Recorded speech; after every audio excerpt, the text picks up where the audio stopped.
ప్రభువుతో సమయం గడిపింది నీకు అక్కడ ప్రయోజనం కాబోతుంది. ఇక్కడ కూడా నీ తరువాత తరానికి ప్రయోజనం కాబోతుంది. దేవునితో సహవాసం ఉందా? దేవుని ఒక వ్యక్తిగా గ్రహించి ఆయనతో సహవాసం కలిగి జీవిస్తున్నావా? ప్రభువు మనతో మాట్లాడుతున్నారు. ప్రభువునందు మీ ప్రయాసము. ఏమంటే చదువుకోవద్దా? చదవాలి. ఏమంటే ఉద్యోగం చేయొద్దా? చేయాలి. వ్యాపారం చేయొద్దా? చేయాలి. వ్యవసాయం చేయొద్దా? చేయాలి.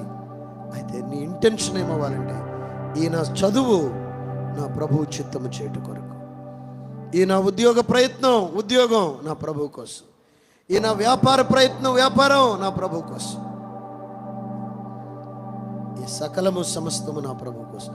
అసలు నేను ఇక్కడ ఉన్నదే నా ప్రభువు నిమిత్తం. అంటే ఇదిగో నీ జీవితము వ్యర్థము కాదు, అర్థవంతం కాబోతుంది.